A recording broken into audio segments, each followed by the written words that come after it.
Qué gusto me da saludarte, querido Carlos Serrano, economista jefe del BBVA México. ¿Cómo estás? Muy bien, querido David, el gusto es mío. ¿Cómo te va?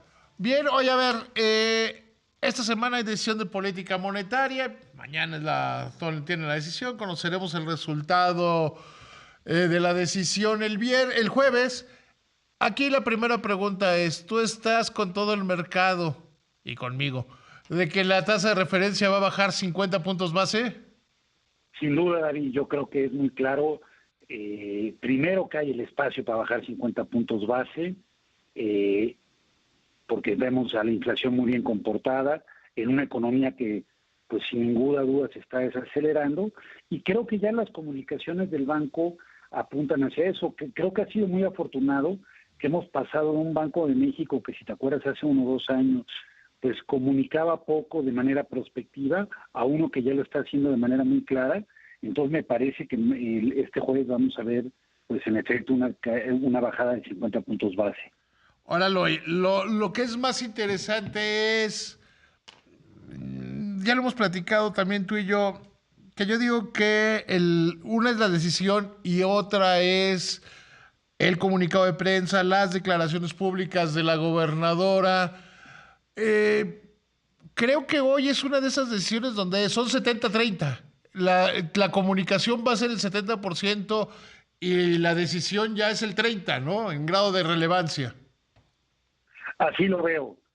Yo creo que la bajada creo que está muy cantada. Como bien dices, el mercado la está descontando, todos los analistas la estamos descontando. Aquí la clave va a ser la comunicación. En ese sentido, ver si el Banco de México nos anticipa que verán más bajadas de esta magnitud. Y yo creo que sí, yo creo que van a ir por ahí, David. Yo creo que nos van a telegrafiar que viene después de esta bajada otra bajada de 50 puntos base. ¿Por qué? Porque mira, el episodio inflacionario que vivió México, al igual que muchos otros países del mundo, ya se terminó.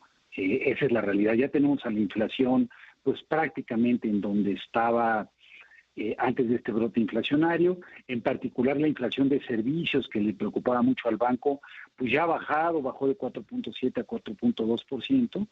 Eso con una economía pues que ya nadie duda que se está acelerando muy fuerte, ya conocimos el dato del IGAE de enero con una contracción, pues yo creo que esto significa, en un contexto donde la tasa es todavía sumamente restrictivo, desde mi punto de vista, el Banco de México tiene amplio margen para seguir bajando la tasa, David. O sea, es que habría que destacar algo, Carlos. El- la inflación ya volvió al nivel que estaba entre 2013, que fue cuando Banco de México se autoimpuso la meta de 3% más o menos un punto, y más o menos y se mantuvo dentro del rango ligeramente arriba del 3 hasta la pandemia. Exactamente, exactamente. Entonces, en realidad en México, pues la inflación nunca ha estado consistentemente en el 3%, que es el objetivo, creo que por temas estructurales, y se ha estado ubicando, digamos, la década previa en niveles de 3.4, 3.5, entonces casi ya estamos ahí. Yo creo que es muy difícil justificar una tasa tan restrictiva como la que tenemos ahora. Yo creo que la tasa neutral en México, es decir, la que ni estimula ni restringe la economía, debe estar entre 5.5 y 6, y pues, estos niveles de 9.5, esperamos que baje a 9 el jueves, siguen siendo muy elevados para una inflación que ya está donde estaba antes de este episodio. Entonces creo que es muy difícil que se sostenga esta tasa, y por lo tanto creo que el Banco de México va a seguir no solamente este jueves, sino yo creo que el resto del año con una trayectoria de bajada. Nuestro estimado es que terminaremos el año con un nivel de tasas de 7.5.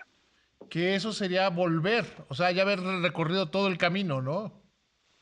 Pues casi todo. Yo creo que todavía habría un espacio para que en 2026 pudiéramos llegar a una tasa final de alrededor de 6.5, pero sí, prácticamente eso ya implicaría recorrer todo el camino este año, ¿no? Hay un efecto que yo creo que no debe y que Banco de México no lo va a tomar en cuenta, pero que sí pesa en el ánimo de las personas.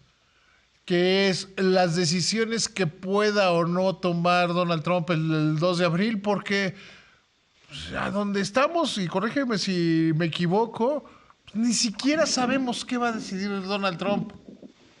Absolutamente. Yo creo que el Banco de México, número uno, haría mal en estar especulando lo que puede hacer Donald Trump. Ya ha dicho que va a haber algunos países que van a estar exentos de aranceles. Esperemos que México sea uno de ellos.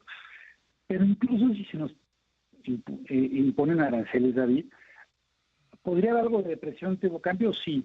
Pero ya sabemos que esa depreciación se traslada muy poco en inflación y que por otra parte, si se llegan a imponer los aranceles, habría un efecto negativo sobre el crecimiento económico que más que compensaría, en nuestra opinión, el posible incremento en precios por la depreciación del tipo de cambio, de tal suerte que habría, aún con aranceles, yo creo que el Banco de México tiene espacio para bajar.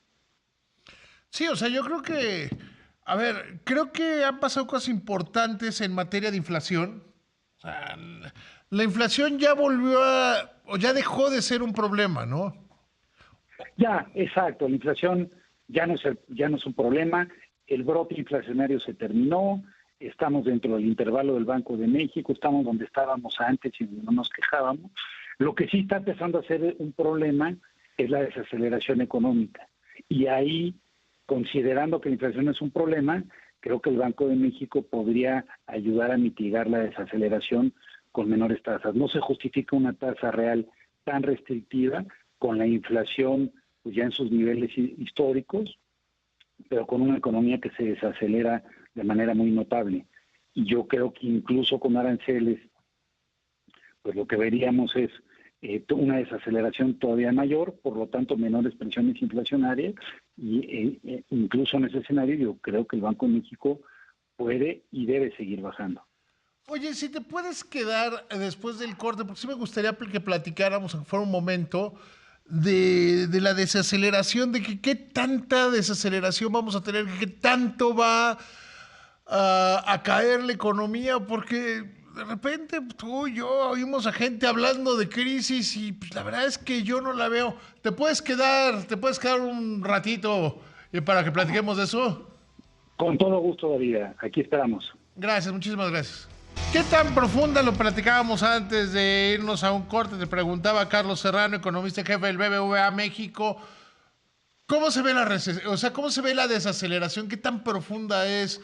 Yo creo que nos acercamos a estar como 2013, 2019, pero que no estamos ni cerca de 2008, 2009, ¿no?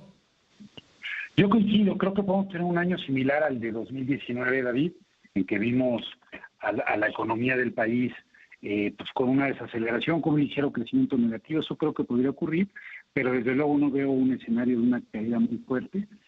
Podría ocurrir en caso de que Trump imponga aranceles de 25% que duren prácticamente todo el año. Ahí sí creo que sí podríamos tener una caída, nosotros estimamos de menos 1.5%, pero me parece que todavía podemos tener un escenario relativamente bueno para México, un escenario donde o no se pongan aranceles a México o se le pongan aranceles de menor magnitud que a otros países como China, países en el este de Asia, Europa.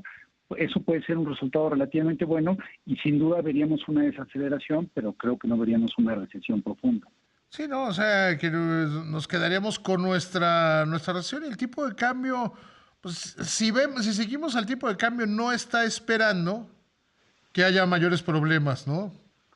Absolutamente. Si vemos, el tipo de cambio está más o menos a los niveles que estaba cuando ganó Trump. No ha habido una depreciación significativa. No solamente el tipo de cambio, si vemos otros indicadores de riesgo como la diferencia entre los rendimientos de los bonos gubernamentales que tenemos en Estados Unidos o el credit default swap, que es el costo de asegurar deuda mexicana, sí se deterioraron en junio cuando se conoció que se podían impulsar las reformas del Plan C, pero la realidad es que no se han deteriorado desde la elección de Trump y creo que es porque el mercado percibe, y yo lo que creo que sería lo lógico, es que al final de todo esto, David, es muy difícil pensar que Estados Unidos sea más restrictivo con México que con el resto del mundo, por la simple razón de que México le ayuda a Estados Unidos a ser competitivo, no es un país que le compita en la elaboración de manufactura, sino que es un país que lo complementa a través de cadenas de valor muy complejas. Y si terminamos un equilibrio donde México tiene más aranceles que el resto del mundo, pues el afectado va a ser Estados Unidos, México también, desde luego, pero Estados Unidos va a perder competitividad. Yo por eso creo que ese equilibrio no lo vamos a ver, y si no vamos a ver ese equilibrio, pues tampoco en un escenario de una crisis muy profunda. Pues mi querido Carlos, te agradezco muchísimo siempre platicar contigo. El agradecido siempre soy yo. Te mando un abrazo ahí.